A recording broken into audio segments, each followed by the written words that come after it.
मलाई माफ गर आमा। न तिमीलाई म कहिल्यै खुसीको अनुभूति दिन सक्ने मान्छे भएँ, न कहिल्यै आँखाका आँसुहरू पुस्ने एउटा रुमाल बन्न सके। अभागीलाई कहिल्यै सुखको अनुभूति दिन सकिन तिम्रो आँखाको आँसु पुस्न आमा। सकिन तिमीले ती पिलाएको 10 धारा दुधको भारा तिर्न आमा। किनकि जीवनमा तिमीले गरेको सङ्घर्षसँग म कहिल्यै खेल्न सकिन आमा। हिजो तिम्रो द्वितीयको सिउँदो न पुस भन्न सके आमा, न फेरि जीवनको त्यो खुसी फेर्न सके आमा। तिमी जस्तै अभागी छोरा हुँ म, तिमीलाई खुसी दिन नसक्ने छोरा हुँ म। परिस्थिति र बाध्यताले म टुहुरो छोराले तिम्रो नाममा यो पत्र मनदेखि लेख्दैछु। आमा, मलाई माफ गरेर यो कथा पक्कै सुनिदिनु हुनेछ। जब चाडपर्व आउँछ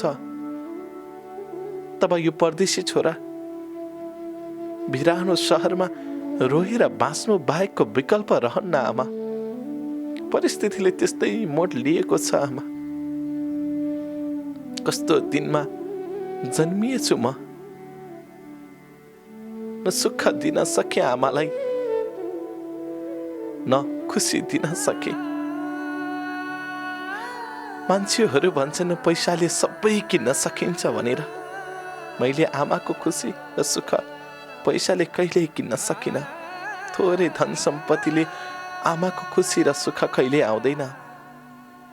खै त मेरो आमाको सिन्दुर, खै त मेरो आमाको पतिदेव मैले पैसाले किन्न सक्दिन र सक्ने छैन पनि। आमा, दसैँ आयो नि है। तिमीले च्यातिएको लुगा टालेको झलझल्ती याद आउँछ आमा। दसैँ आयो त आमा। तिमी एक्लै धुरु धुरु कौसीमा रोएर बसेकी हौले। वर्षौंदेखि यो छोराको निधार खाली छ आमा। किनकि तिम्रो आशीर्वाद थाप्न पाएको छैन। पाहौँ पनि कसरी? यो बिरानो सहरमा कोही हुँदो रहेनछ। न तिम्रो अभावको महसुस गरिरहँदा यो पीडा झलझल्ती आउँछ कि खै के भन्नु। टिकाको दिन आउँछ, सबै साथीहरू आँखाभरि आँसु पार्दै एकले अर्कालाई टिको लगाएको देख्छु। त्यो बेला वरिपरि आमा आउँछिन्, भगवान जस्तै आमा आउँछिन्। म कसरी सम्हालिनु र आमा? म नसम्हाली यो कथा प्रस्तुत गर्दैछु। लेख्न सकेको छैन, मन सम्हालेको छैन। म जस्तै टुहुरो छोरा छ घरमा। तिमीले मलाई बाउको अभाव दिलाइदियो आमा। यता छोरोले आमाको अभाव पाउँदैछ। के भन्नु आमा, तिमी जस्तै अभागी छोरा हुँ म। हो, तिमी जस्तै अभागी छोरा हुँ म।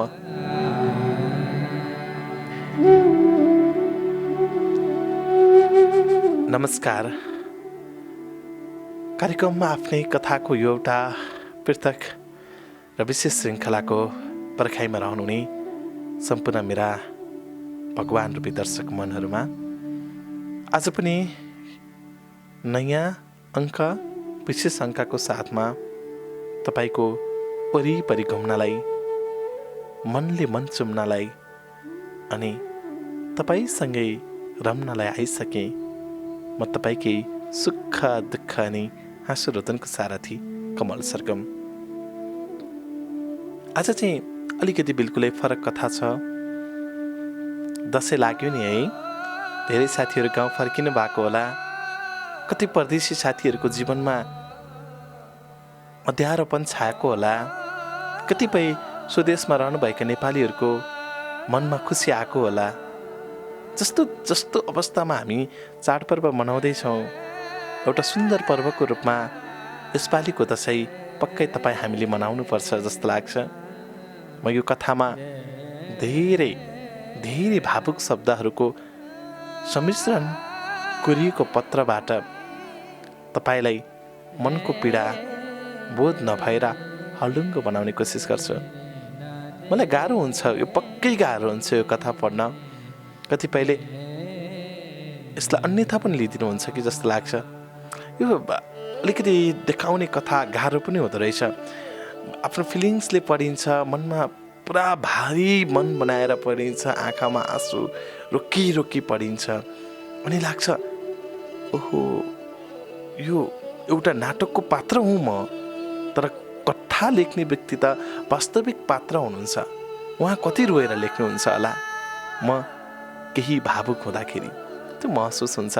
पक्कै तपाईँ धेरै साथीहरूले कमेन्टमा मलाई भन्नुहुन्छ, कमल सर म त रोएँ नै तपाईँको कथाले भनेर।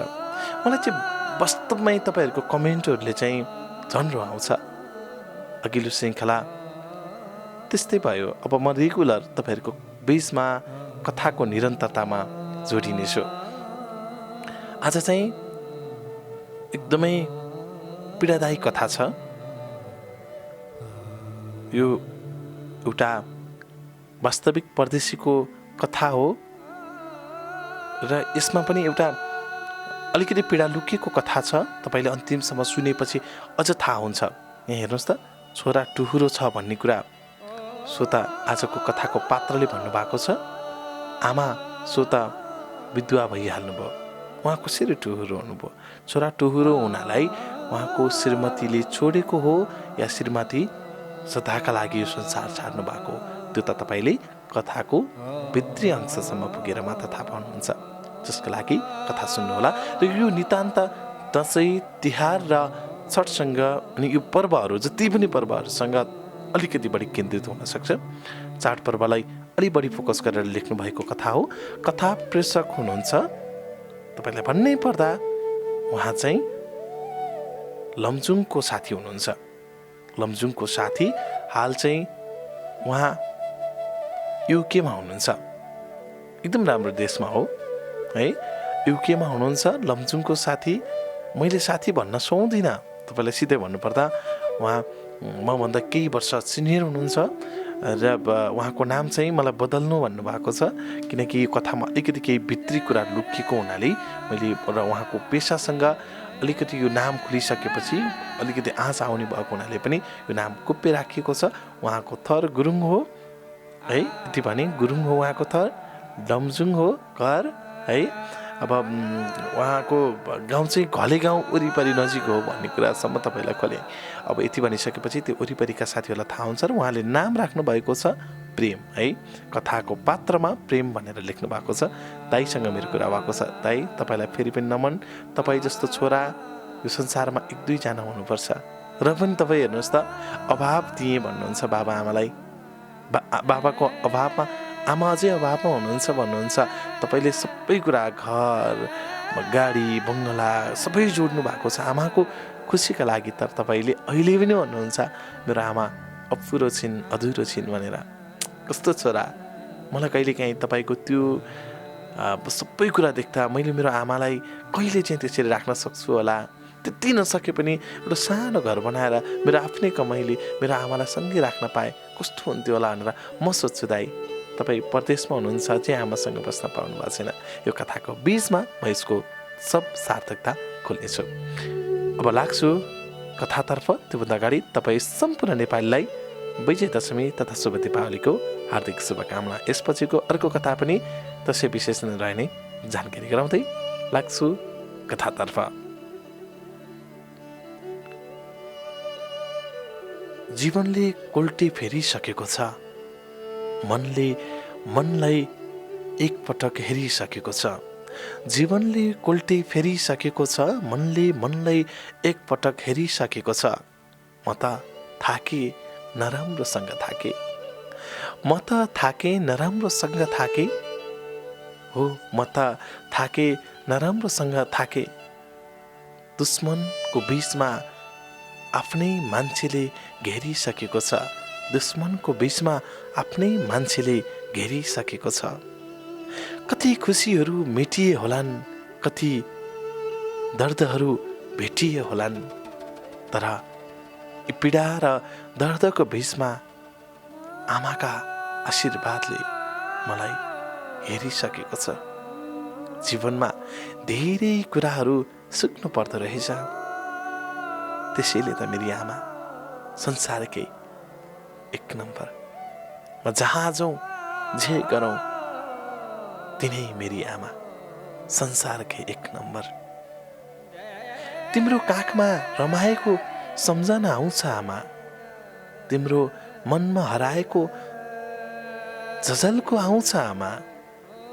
कतै कतै वरिपरि तिम्रै झझल्कोले मन भक्कानिन्छ अनि सताउँछ आमा, मन भक्कानिन्छ अनि सताउँछ आमा। जीवनको त्यो गोरेटोबाट सुरु गरेको यात्रा हो कमलजी। मेरो नाम प्रेम गुरुङ। हाल म युकेमा कार्यरत छु। एउटा सामान्य पेसा गर्छु म मेरो आमाको लागि अनि मेरो टुहुरो छोराको लागि। म झन्डै 12-15 वर्ष भयो यो ठाउँमा बस्न थालेको। केही आमाको सपना, केही मेरो सपना र केही मेरा टुहुरा छोरोको सपना पुरा गर्नका लागि यो ठाउँमा छु। मन बुझाउँछु आमाको तस्बिर हेरेर, मन बुझाउँछु आमाको अनुहारहरू हेरेर। केही प्रविधि परिवर्तन भयो नि कमलजी। हेर्नुहोस् त, 15 वर्ष अगाडि मैले चिठी लेख्थेँ आमालाई, फोन गर्थेँ आमालाई, तर टाढा पुगेर धेरै गाह्रो थियो। आज आमाले घरमै मलाई हेर्न पाउनुहुन्छ। त्यतिसम्म खुसी बनाएको छु आमालाई। छोराको अभाव भए पनि केही मिनेट बोल्न पाउनुहुन्छ आमा। यति हो, आमाको काखमा बसेर बोल्न पाएको छैन। समीपित आमाको शरीरमा लुटुपुटु गरेर आमासँगै गफ गर्न पाएको छैन। तर आमाको आवाज त जहाँ रहे पनि, जस्तो अवस्थामा रहे पनि हुँदो रहेछ नि। म यति सम्झिन्छु, मैले जति आमाको आवाज गरेको छु त्यति मेरो छोरा शैलेशले त्यो आवाज गर्न पाउँछ कि पाउँदैन। यति मात्र ममा पीडा छ, गाह्रो छ, दुःख छ, सङ्घर्ष छ। शैलेशले भन्छ कहिलेकाहीँ, बाबा हजुर पनि छैन, मामु पनि छैन, अनि म कोसँग बस्ने? मैले भन्छु, ललाटा तँलाई मेरो मामु राखिदिएको छु त, त्यो पनि तेरो मामु होइन र? शैलेश रिसाउँदै भन्छ, नाइ मलाई मेरो मामु ल्याइदिनुहोस् न त। मैले कसरी भनौँ शैलेशलाई तेरो मामु यो संसारमा छैन भनेर?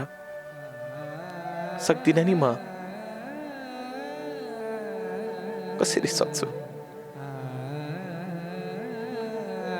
किनकि संसार छाडिसकेको मान्छे म कहाँबाट खोजेर लिएर आऊ? ठिक छ, मलाई छाडेर कतै गएको थियो भने पनि उसको लागि एकपटक भए पनि देखा पर्दियो भन्न सक्थे। तर ढाँटेको छु। तेरो मामु पनि मैसँग छ, म पनि मैसँग साथमै छु, दुवैजना भनेर धेरै पटक मामुलाई फोन दिनु भन्छ। कहिलेकाहीँ म आफैलाई धिक्कार्छु, उसको मामु भनेर। धेरै साथीहरूलाई बोल्न लगाइसकेको छु, भिडियो कल गर्न खोज्छ। मामुको त्यस्तो ड्युटी छ, अनुहार देखाउन मिल्दैन भनेर ढाँटे। अब त 14-15 वर्ष भयो शैलेश, म कसरी ढाँट्न सक्छु? म कसरी छल्न सक्छु? अब त शैलेशलाई यो कुरा थाहा दिनुपर्छ आमा। मैले दसैँमै यो कुरा किन थाहा दिँदैछु भने छोरा धेरै आत्तिएको छ। उसलाई केही साथीहरूले भनिसकेछ भने तेरो आमा यो संसारमा छैन भनेर अस्ति मलाई सोध्यो फोनमा, आमा त मर्नु भएको रे, मलाई ढाँट्ने भनेर बेसरी झगडा गर्यो। मैले शैलेशलाई हो पनि भन्न सकिनँ, होइन पनि भन्न सकिनँ। बस बाथरुममा गएर बेसरी रुन मात्र सके, शैलेशको फोन म्युट गरेर। त्यसैले म आज यो सबै कहानी र पीडा कथामा अटाउँदैछु।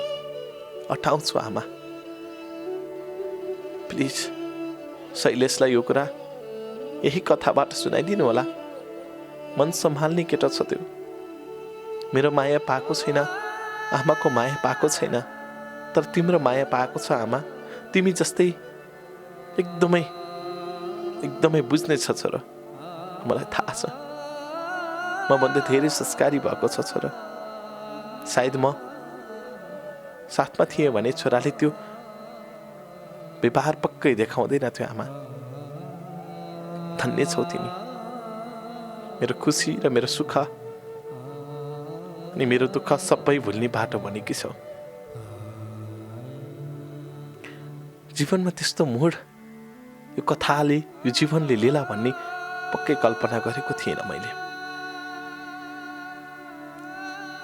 आजभन्दा झन्डै 16 वर्ष अगाडिको कुरा हो, 16-17 वर्ष अगाडिको कुरा हो। किनकि त्यो बेला मेरो जीवनको एउटा स्वर्णिम यात्रा थियो।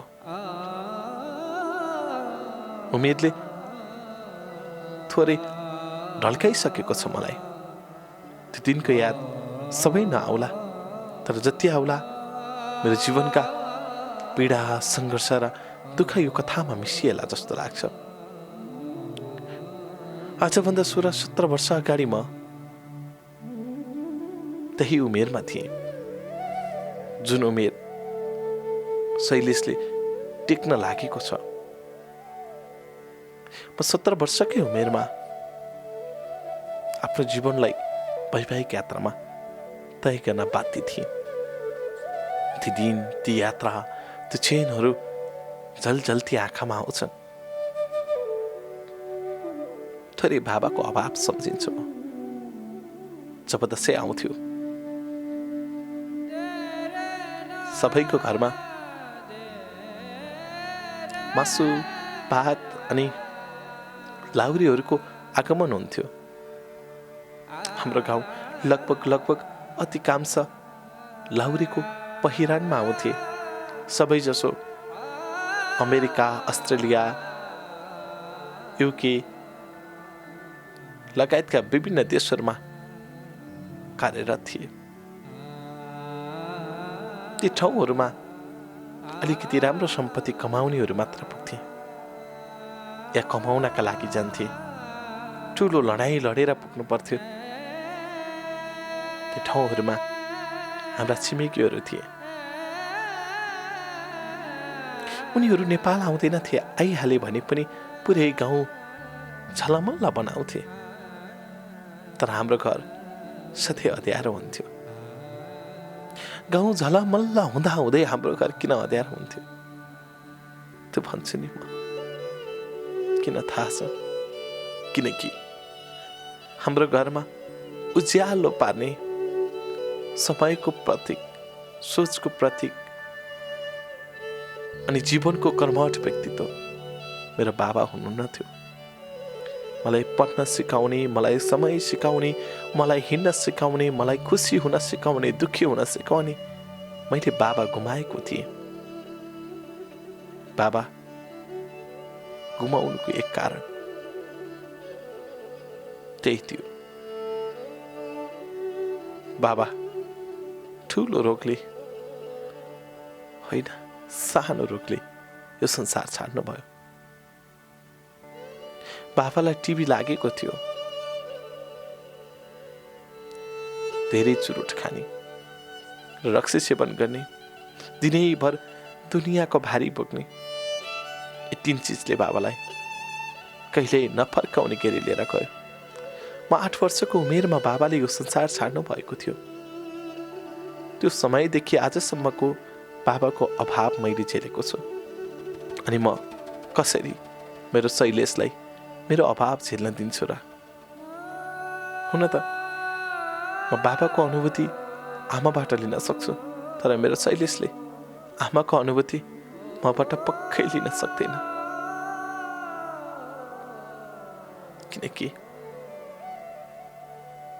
शैलेशलाई थाहा छैन आजसम्म आमा साथमा छैन भनेर अहिलेका बालबालिकालाई होस्टेल अनि विभिन्न स्याहार सुसारमा राख्ने बेबी केयरतिर राखेर बाबा आमाको अभावहरू खड्किने बाटो बनाइसकेका छन्, या त्यति बाबा आमाको महत्त्व बुझ्न छोड्ने बनाइसकेका छन्।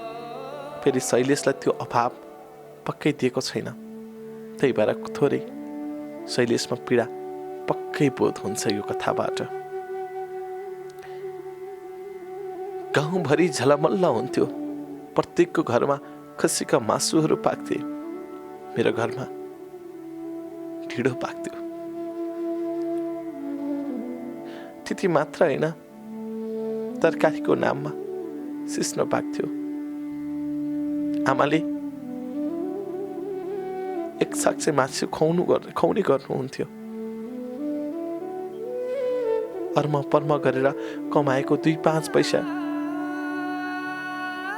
जम्मा गरेर बस एक साक्से हामीलाई खुवाउनुहुन्थ्यो। म र आमा मात्र थियो त्यो घरमा। आमाले मेरै लागि भनेर आफ्नो सारा जीवन मेरै लागि, मेरो जीवनको लागि त्यागिदिनु भयो। मलाई खुसी बनाउनका लागि आमा जननी भएर मेरो वरिपरि घुम्नुभयो। आमा लक्ष्मी भएर मेरो जीवनमा प्रवेश हुनुभयो। आमा सरस्वती भएर मेरा मनमा पढ्न थाल्नुभयो। सायद त्यसकै फलिफाप हो यो जीवन। आमा, एउटा कुरा थाहा छ, तपाईले तालेर राखिदिएको त्यो मेरो कमिज र त्यो मेरो सर्ट कहाँ छ होला है? त्यो पनि छिमेकीले दिएको कपडा थियो। लगाएर 2-3 वर्षपछि फ्याल्नका लागि दिएको कपडा थियो आमा। बस आमाले त्यो कपडाहरू सबै सम्हालेर राख्नु भएको छ अरे। यस्तै शैलेशले भनेको, बाबा हजुरमुवाले त तपाईँको पुरानो कपडाहरू राख्नु भएको छ नि, तालेको लुगा नि लाउनुहुन्थ्यो र बाबा भनेर शैलेशले मलाई सोध्यो। होइन लाटो, त्यो फ्याल्नुहुन्न भनेर आमाले टालेको होला नि त, फोहोर देखिन्छ भनेर मैले शैलेशलाई उत्तर दिएको छु। ती कपडाहरूको असाध्यै याद आउँछ। चाडपर्वमा साथीहरू सबै नयाँ नयाँ लुगा लगाएर जान्थे। म चाहिँ तिमीले तालिदिएको त्यही कमिज र प्यान्ट लगाएर, तिमीले टालिदिएको त्यही सर्ट लगाएर जान्थे आमा। कति पीडा र दर्द मेरो जीवनमा छ, त्यो सबै कसरी हटाउँ यो कथामा? सक्छु या सक्दिनँ, तर हटाउँछु आमा, किनकि मेरो जीवनमा त्यति धेरै पीडा छ जुन अरू कसैको जीवनमा नहोस् भन्ने पनि चाहन्छु। संसारमा सबै कुराको सिर्जना भयो, तर मेरो बाबाको सिर्जना भएन, किनकि गुमाएको बाबा थियो। त्यसैले होला मैले त्यो पीडा र त्यो बोध मनमा सँगालेर अगाडि बढ्थेँ। हामी त गरिब, त्यो छिमेकीहरूको नजरमा पनि कहिल्यै हामी माथि पुग्न सकेनौँ आमा। पक्कै त्यो छिमेकीहरूले हामीलाई थोरै मात्र हातमा हात र साथमा साथ दिएको थिए भने सायद तिम्रो आँखामा हरेक चाडपर्व आँसुले रमालिने थिएन। कोहीको घरमा खसी ढल्दा तिमीले फर्से काट्ने थिएनौ आमा। कोहीको घरमा पाहुना भरिदा तिम्रो आँखामा आँसु भरिने थिएन होला आमा। किनकि तिम्रो आँखामा खुसी देख्न चाहने छोरा थिए म। भन्थ्यौ आमा, छोरा त ठुलो भइस् भने 2-4 पैसा चाहिँ कमाल, अरूले रमाएको हेरेर भए पनि तैँले केही गर्ला छोरा। किनकि जीवनभरि त रोएको अनि आँसुले मुख धोएको हेर्न चाहन्न छोरा। जीवनमा केही खुसीका अंशहरू तिमीलाई ल्याएर देखाउनु छ छोरा। तँलाई आशीर्वाद लाग्छ मेरो। किनकि यो संसारमा सबैभन्दा दुखी म छु, तर सबैभन्दा खुसी म पनि छु नि। मैले दुवै चिज हेर्न परेन छोरा। तँलाई पाएको छु, बाबा गुमाएको छु, तर जीवनमा त जस्तो छोरा पनि त पाएको छु। त्यसैले पीर, चिन्ता र दुःख दर्दको बीचबाट पनि तँलाई खुसीको अनुभूति दिन चाहन्छु। तँलाई यही आशीर्वाद छ, सबैभन्दा ठुलो मान्छे बन्नु। तिमीले दसैँमा टिका लगाएर दिएको यो आशीर्वाद आजसम्म मेरो मनमा वरिपरि घुमिरहेको छ आमा। सायद तिमीले त्यो दसैँमा सबैको घरमा गरिबीको रङ्ग नभएर धनको रङ्गले घेर्दा, हाम्रो घरमा गरिबीको रङ्गले घेर्दा यो आशीर्वाद मेरो शिरमाथि हात राखेर दिएको थिएनौ भने सायद तिम्रो छोरा केही हदसम्म तिमीलाई खुसी दिनका लागि यो ठाउँमा पक्कै आइपुग्दैन थियो होला। आइपुगेको छु, रात दिन नभनी केही गरेको छु। थोरै मात्र हाँसो दिनका लागि भए पनि, तिमीलाई खुसी बनाउनका लागि भए पनि परदेशको भूमिमा मैले मलाई पटक पटक लडाइराखेको छु। एउटा युद्धमा लागेको सिपाही जस्तो गरेर, हो युद्धमा लागेको सिपाही जस्तो गरेर म पटक पटक लागिराखेको छु आमा। तिम्रै कारण, तिम्रै आशीर्वादको कारण यो ठाउँसम्म आइपुगेको म। केही दुःख त पक्कै मेरो जीवनमा पनि तिम्रो जीवनमा पनि छ आमा। किनकि हामी दुवै दुःख र दर्दमा उमलिएको मान्छे, दुःख र दर्दमा रमाएको मान्छे।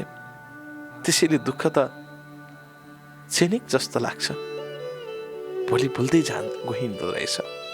तर अतीत बनेर बसेपछि पोल्दो पनि रहेछ। त्यसैले आज यो पोलेको अतीतलाई विश्राम गर्न चाहन्छु आमा, यही कथाबाट। बाबा गुमाएको त्यो अनुभव भोगेको म। स्कुलमा राम्रो पढ्ने विद्यार्थी पनि थिएँ म।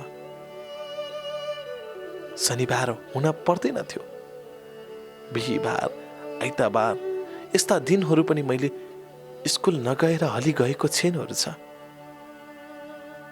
किनकि म हली गएँ भने पैँचो तिर्नका लागि अर्का व्यक्तित्व आइदिन्थे, अर्को छिमेकी आइदिन्थे, जसको लागि म हली गएको थिएँ। कहिले पेट पाल्नका लागि हली जान्थे, तर सानैमा मैले हलो जोत्न सिकेको थिएँ। 12-13 वर्षकै उमेरमा म मजाले हलो जोत्न सक्थेँ। थोरै बाटो चाहिँ बिराउँथे, किनकि सबै कुरा मलाई पूर्णतामा महसुस भने पक्कै हुन्न थियो। अनौ चलाउन जान्थे। आमाले पछाडिबाट लट्ठी हानेर गुरुलाई लखाटिदिनुहुन्थ्यो अनि सँगै आमाको अघिमा आमा मेरो पछि हुनुहुन्थ्यो। बिस्तारै बिस्तारै राम्रोसँग हलो जोत्न सक्ने भयो। त्योभन्दा अगाडि मकै रोप्न भए पनि खेताला जान्थे, आली लाउन भए पनि खेताला जान्थे,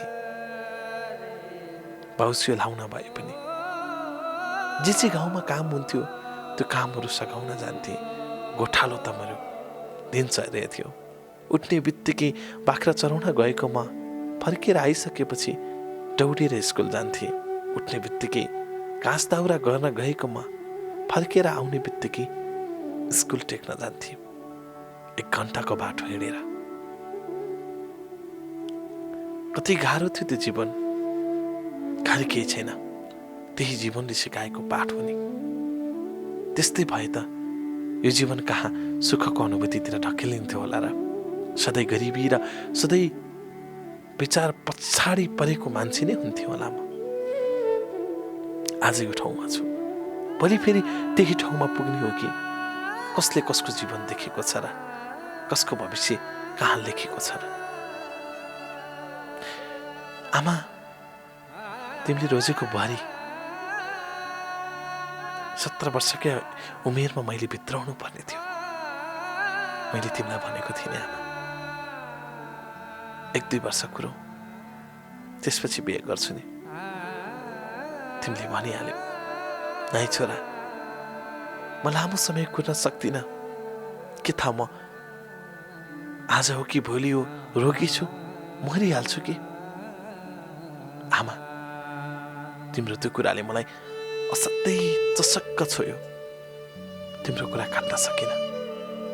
बिहे गरे, जीवनको नयाँ सुरुवात, वैवाहिक यात्राबाट थप ऊर्जाशील बनाउन म लागि परे। बिहे गरेकै 1 साल पश्चात शैलेशको जन्म भयो। एउटा खुसी छायो हाम्रो परिवारमा भनौँ। परिवारमा एउटा सुख अनुभूति पनि प्रवेश भयो। छोराको जन्मसँगै हामीमा ऊर्जा थपियो।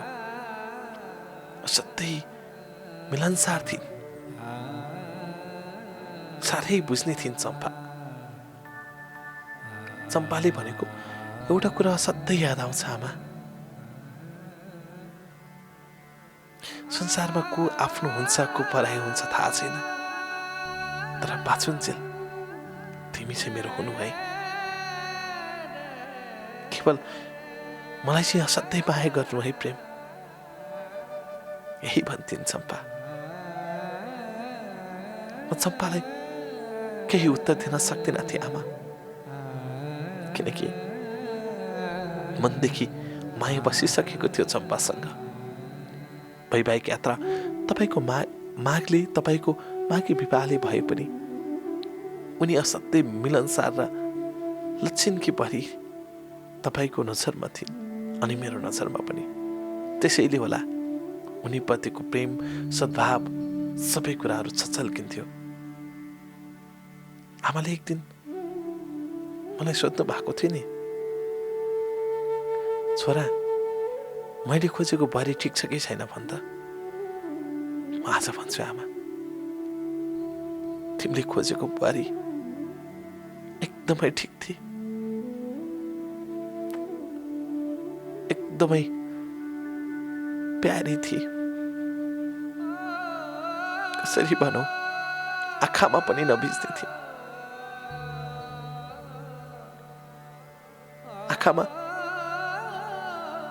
आज भिज्ने भएर गएकी छिन्, आँसुले भिज्ने भएर गएकी छिन्। जीवनभरि उनकै यादले मर्ने बनाएर गएकी छिन्। कसरी भनौँ, यो छोटो जिन्दगी, यो लामो दुःख उनकै यादमा बिताउँदैछु भनेर सक्दिन नि आमा। यति पीडाका भावहरू तिम्रो अगाडि छछल्काउन गाह्रो छ। सबै चिज मनमा पीडा बोध हुँदा हुँदै पनि भुल्न बाध्य हुनुपर्ने परिस्थिति बन्दो रहेछ। आजसम्म पनि उनकै अभावले अर्को रोज्न सकिनँ मैले। धेरै पटक भन्यो आमाले अर्को बिहे गर भनेर। कहाँ सक्छु र? जसलाई मेरो अमूल्य सिउँदो या अमूल्य सिन्दुर दिइसकेको छु, त्यो सिन्दुरै सधैँको लागि बगाएर खोलाले लगिसक्यो।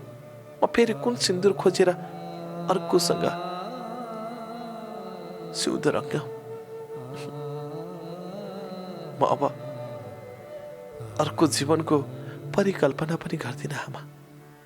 जे छ यसैमा, जस्तो छ यस्तै जीवन अगाडि चलाउँछु। म त एउटा ड्राइभर हुँ। गाडी हाँक्दै जाँदा कहाँ गएर ठोक्किन्छ मतलबै हुँदैन। त्यही भएर यो जीवनको ड्राइभरलाई कसरी कुन तौरबाट अर्को जीवन चलाउँछु भनेर परिकल्पना गर्ने बाटोतिर नलैदेऊ आमा। फेरि पनि तिमीलाई भन्छु, शैलेशलाई सौतेनी आमाको अनुभव प्रस्तुत गर्ने बाटो नबनाइदेऊ। तिमीले त यत्रो जीवन एक्लै कटायो, अनि म शैलेशलाई फेरि म अर्को बिहे गरेर पीडाको भारी बोकाउन दिन्छु होला त? कदापि दिन्न। ठिक छ, यसै जीवन ठिक छ आमा। त्यो दिन, त्यो काल र चम्पाको जीवनको अन्तिम क्षण वरिपरि खेलिराखेको छ आमा। कसरी भनौँ? त्यही कुराले पटक पटक सताउँछ भनेर कसरी भनौँ? त्यही कुरामा म हरेक पल तडपिरहन्छु भनेर तर भन्न बाध्य गराउँछु यो जीवनले। शैलेश जन्मेको 1 वर्ष पश्चात फेरि चम्पाको पेटमा अर्को एउटा बच्चाको जन्म हुँदै थियो, अर्थात् बच्चा बसिसकेको थियो। अकस्मात हुन त हामी नेपालीहरूले यो कुराहरू सोच्नु पनि पर्ने हो। एउटा बच्चा 3-4 या 4-5 वर्ष नभएसम्म अर्को परिकल्पना गर्नु जायज पक्कै होइन। तर म विदेश जाने चक्करमा थिएँ र त्यही समयमा अर्को सन्तानको पनि हामीले परिकल्पना गर्न बाध्य थियौँ। त्यसपछि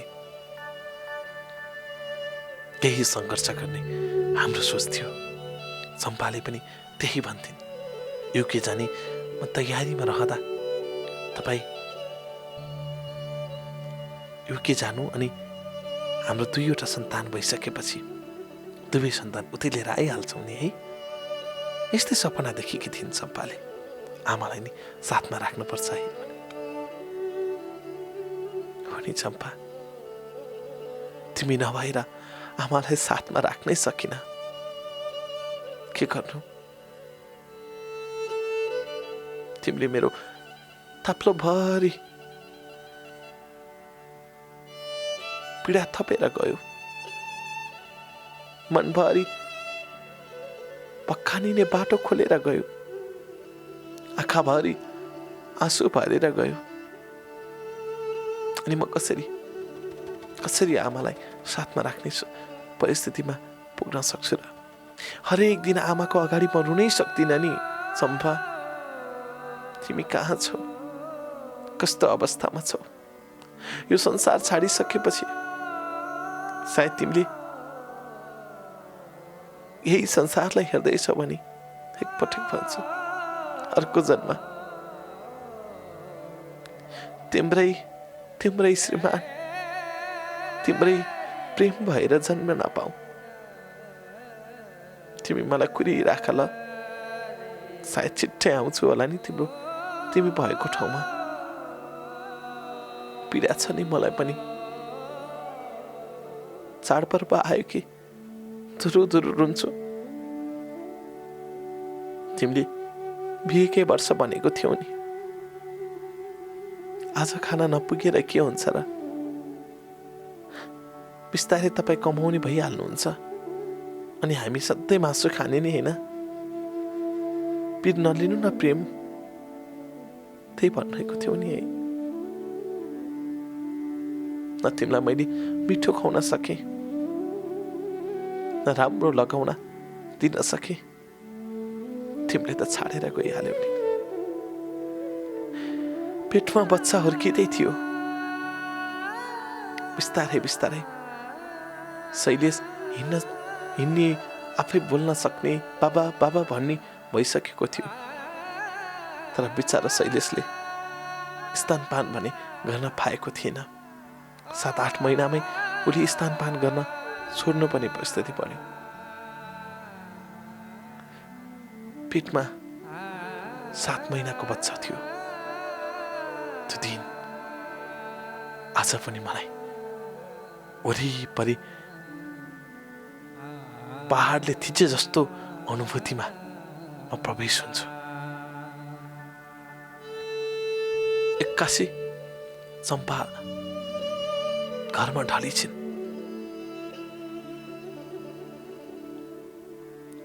पुरै रगतै छादिन्छन्। शरीरभरि रगत बगिराखेको थियो। झन्डै उनी ढलेको 15-20 मिनट पछि आमा बारीबाट मकैको पात लासेर आउनु भएको रहेछ। म खेताला गएको थिएँ। गाउँमै असारको महिना थियो। खेत रोप्ने चटारो थियो गाउँभरि। उनलाई केही नगर्नु भनेर घरमा आराम गर्न राखेका थियो। उनी खाना पकाइराखेकी थिए। बेलुकाको समय थियो। म हलो बोकेर उकालो लाग्दै थिएँ। आमा चिच्याउँदै, प्रेम घर आइजन, बुहारीलाई के भो प्रेम घर आइजन मात्र चिच्याइरहनु भएको थियो। म त तिनी बेलामा टाउको दुखेर एकदमै गाह्रो भएको महसुस गर्थिन्। त्यस्तै भयो कि भन्ने मात्र सोचेको थिएँ। उठेर घर आएँ। घर आउँदा त उनी पुरै रक्थाम्य भइसकेकी रहेछन्। उनलाई गाह्रो भएको रहेछ। के भनौँ,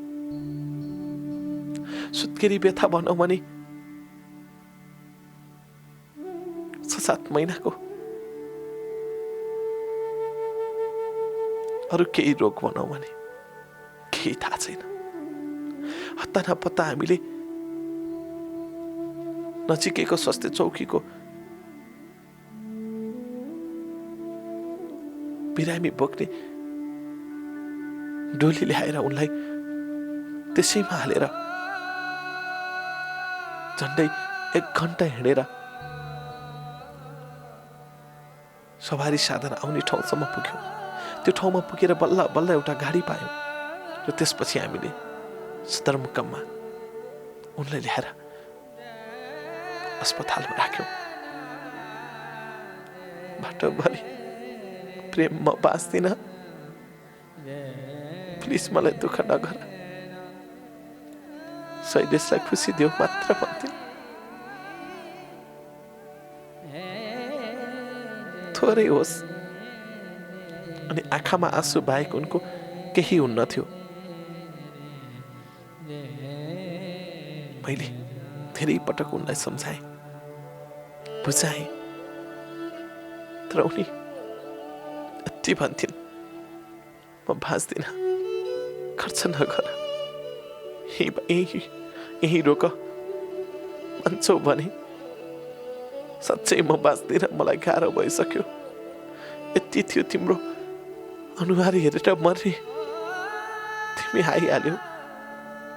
प्लिज मलाई हस्पिटल नपुर्याऊ, धेरै गाह्रो भएको छ। यही भन्दै मेरो काखमा आँसु मात्र बगाउँथिन्। म जसरी पनि उनलाई बचाउनेतिर लागिराखेको थिएँ, मातेको थिएँ। उनले बिस्तारै शरीर छाड्न थालिन् र अन्तिममा होसमै हुँदा उनले भने, प्रेम, तिम्रो टाउकोमा हात राखेर भन्दैछु, प्लिज शैलेशलाई सौतेनी आमाको अनुभव कहिले नगराइदेऊ।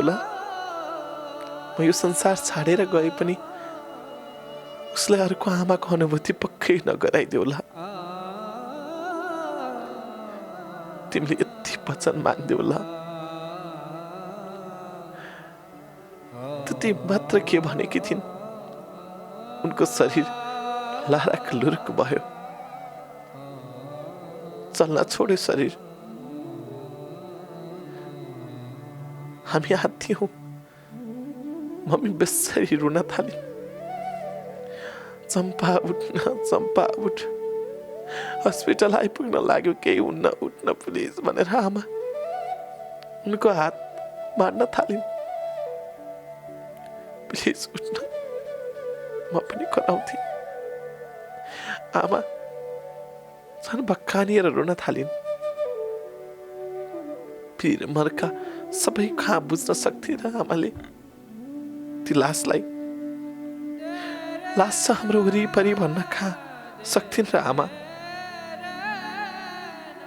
धेरै गाह्रो महसुस भई हामीले अस्पतालको ढोकामा पुर्यायौं। दुःखको कुरा, डाक्टरले सिधै भन्थ्यो, उनलाई बचाउन सक्दैनौं, उनको त आधा बाटोमै मृत्यु भइसकेको छ भनेर। म त्यही कति बेला लडेछु पत्तो भएन। म यस्तोसँग लडेछु, मलाई नै अस्पतालको बेडमा शिफ्ट गरिएछ। चम्पाको अस्पतालमै केही त्यस्तो घटना घट्यो कि भनेर पोस्टमार्टम पनि भयो। केही भएनछ। उनलाई अकस्मात व्यथा लागेछ। 7 महिनाकै बच्चा हुँदै व्यथा लागेछ। बच्चा उल्टो बसेकै कारण निकै गाह्रो भयो। अनि बच्चा जन्मिन नसकेपछि उनले रगत साध्नेदेखि लिएर शरीर रक्तमै हुनेसम्म भने, तर बाँच्न सकिनन्। हर बखत हर कोसिस गरेर पनि बचाउन सकिन चम्पालाई। त्यसपछि म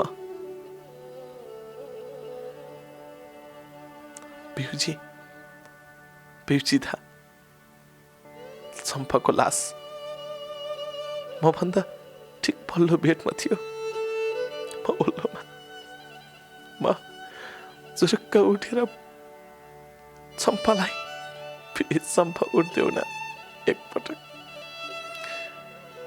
बरु सँगै लैजाऊ, सँगै जान्छु, एकपटक उठ्देऊ न भनेर चम्पाको शरीरमा ढाप मार्न पुगे। चम्पाले मलाई अन्तिम पटक अँगालेर मायाको अनुभूति दिँदै बिदा भएको थियो।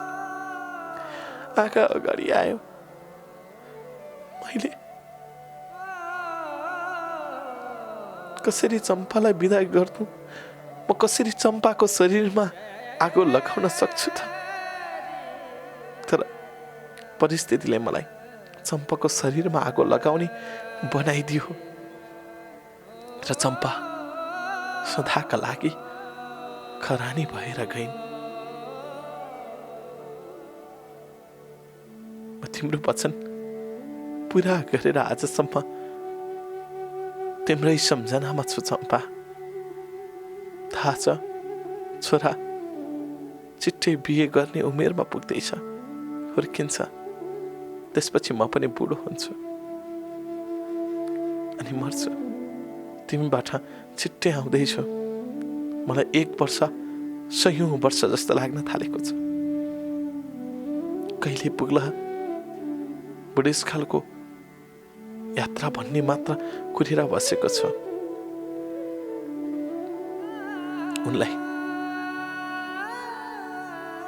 उनलाई नजिकैको घाटमा लगेर जलाउने कुरा भयो। उनीसँगै पेटमा रहेको बच्चा पनि खेर गएको थियो। बच्चालाई झिकेर गाड्ने कुरा भयो।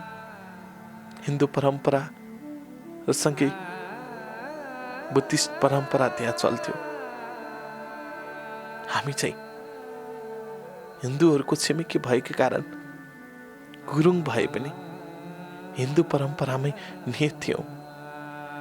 त्यसो त हामीले जलाउँछौँ पनि डाँडामा लगेर, तर हामीले घाटमा लगेर जलायौँ। छोरा रहेछ अर्को पनि, शैलेशको साथी, कहिले नफर्किने गरी गयो। मेरो अर्को छोरा, त्यसमा आमा पनि लिएर गयो। भाग्य मानिरहेछ बिचरा, सँगै गयो शैलेश र मलाई टुहुरो बनाएर। रोदै रोदै हातमा दागपत्ती दिने राको बोकेर घुमिराखेँ। एक फन्को घुम्छु, भक्कानिएर रुन्छु र ढल्छु, फेरि उठ्छु। अर्को फन्को घुम्छु, फेरि भक्कानिन्छु, रुन्छु र ढल्छु। त्यसरी नै बल्ल बल्ल चम्पाको शरीरमा आगो लगाएँ। सल्किराखेकी थिइन् चम्पा, अनुहार हाँसिलो थियो। बोल्छिन् कि जस्तो लाग्थ्यो, कहाँ बोल्छिन् र।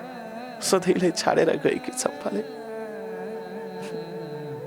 नबोल्ने गरी गई, आगोमा खरानी भएर गई। यही हात जुन हातले आज यो कथा लेख्दैछु, त्यही हात जुन हातले चम्पाको लास मैले जलाएँ। जब चाडपर्व आउँछ चम्पाको धेरै याद आउँछ। बाबा पछिको अर्को अमूल्य चिज मैले चम्पालाई गुमाएँ। अब म कसैलाई गुमाउन चाहन्न। आमा, अघि भने नि म अभागी छु भनेर, तिमीलाई केही दिन सकिन। न अर्को बाबा, न तिम्रो बुहारी नै जुगौँ-जुग टिकाउन सके। लास्टै अभागी छु आमा, साँच्चै अभागी छु। तर अर्को तौरबाट हेऱ्यो भने भाग्यमानी छु नि। तपाईँ जस्तो आमा मेरो साथमा हुनुहुन्छ। हर बखत सम्झाउनुहुन्छ, छोरो त्यो होइन नि भन्नुहुन्छ। आमा, तिमीले सोधेको थियौ नि है, बिहे गर्छु र जसरी पनि। म नमान्नुको कारण के रहेछ थाहा पाउनु भयो? मैले लुकाएर राखेको थिएँ। मैले भनिदिएँ, आमा म बिहे गर्दिनँ ल, प्लिज। यतिका समय त म चम्पाकै यादमा बाँचिरहे भने अब त 10-15 वर्ष होला। अब त म छोराकै साथमा बाँचिहाल्छु नि। बिन्ती छ, चम्पाको वचन म तोड्न चाहन्न। त्यति गर्थ्यो होला आमा। अनि छ नि, मैले अघि भने नि, छोरालाई एकपटक भनिदिनु ल, यो कथा सुन्दैछ भने पनि भनिदिनु ल। उसको आमा सधैँका लागि उहिल्यै मरिसक्यो, तर आज यो कथाले आमाको अभाव आजबाट गर्यो भनेर। छोराले रोयो भने आँसु पुस्दिनु होला मम्मी, प्लिज। यो कथाले पक्कै छोरो रोयो होला, त्यति गरिदिनु होला। र अर्को कुरा, यसपालि दसैँमा मैले केही त्यति ठुलो सपना देखाएको छैन। अब छिट्टै आमा यही ठाउँमा ल्याउँछु, शैलेशलाई पनि। एउटा सानो झोपडी जस्तो घर बनाइदिएको छु आमा, बस्नु भएको छ। पक्कै तपाईँ त्यो घरमा खुसी हुनुहुन्न, किनकि त्यो घरमा म छैन नि। एउटा गाडी छ, त्यो गाडीमा तपाईँलाई मैले सवार गरेर लिएर हिँड्न पाए पो कहिलेकाहीँ आएर पाहुना जस्तो हुन्छु। त्यसैले म सँगै साथमा राख्छु आमा। चाडपर्व बहाना होस्, आमा मेरो जीवनभरिको चाहना होस्। छिट्टै तिम्रो र मेरो भेटघाट होस् र जीवनभरि आमाको साथ होस्। कहिल्यै अभावको महसुस आमाले दिएनौ। अब थोरै समय तिम्रो स्याहार सुसारमा मलाई खर्चिने समय देऊ आमा। म अब दुःख होइन, सुखमा राख्न चाहन्छु। टाढा होइन, नजिक राख्न चाहन्छु। सके नेपालै आउँछु, नसके यही बिरानो ठाउँमा सँगै साथमा राख्छु आमा। उही तिम्रो अभागी छोरो प्रेम हाल युके।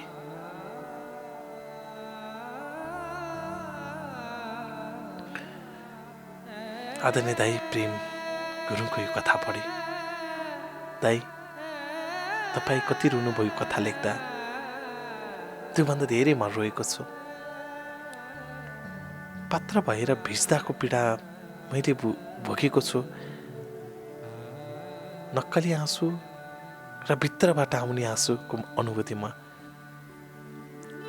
आँखा अगाडि बसेर गरिराखेको छु। तपाईँले चम्पा भाउजू गुमाउनु भयो, तर स्वर्गको सबैभन्दा प्रिय आमा पाउनु भएको छ आजसम्म। सुरुमा भन्नुभएको थियो तपाईँले, मैले आमालाई केही गर्न सकिनँ भन्नुभएको थियो होइन नि। सबैभन्दा धेरै जिम्मेवारी बोध तपाईँले गर्नुभएको छ नि आमाप्रति। कुनै सन्तानले यति धेरै सङ्घर्ष पनि गर्दैन। हामी त धेरै त्यस्तो समाजमा छौँ। भोलि तपाईँको छोरा शैलेशले पनि त्यो सङ्घर्ष पक्कै गर्नुपर्छ, त्यो सङ्घर्ष गर्नुहुन्छ। तर हामी थोरै केही सुख हुने बित्तिकै मात्तिन्छौँ। त्यो अनुभूति तपाईँमा छैन नि। अझै आमालाई साथमा लगाएर राख्छु भन्नुभएको छ। यो नै तपाईँप्रतिको गर्व गर्न सक्ने ठाउँ हो। सदैव यो ठाउँ कहिले नचुकाउनु होला शैलेश दाई। अनि दाई, हजुरलाई मुरी धन्यवाद छ।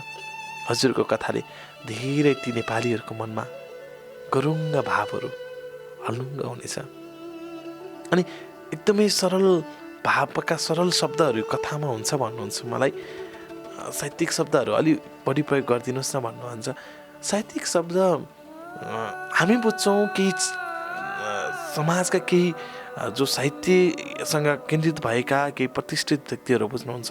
तर म यो कथा दूरदराज कुना कन्तरामा रहनुभएका नेपालीहरूलाई सुनाउन चाहन्छु, जो सधैँ अभावभित्रको अभावमा हुनुहुन्छ। त्यो भएर मैले कतिपय शब्दहरू साहित्यभन्दा बाहिर रहेर, साहित्य बेगर रहेर यो कथामा केही शब्दाङ्कन प्रस्तुत गरेको छु। शब्द छनौटमा कमजोर पक्कै होला, तर सरल होस् कथा, म त्यो चाहन्छु। त्यसैले मैले सरल कथा निर्माण गरेको पनि आम प्रिय भगवान रूपी मनहरूलाई अवगत गराउँदै फेरि पनि विजयदशमीको हार्दिक शुभकामना छ। जे छ त्यही खाउँ, जे छ त्यसैमा रमाउँ।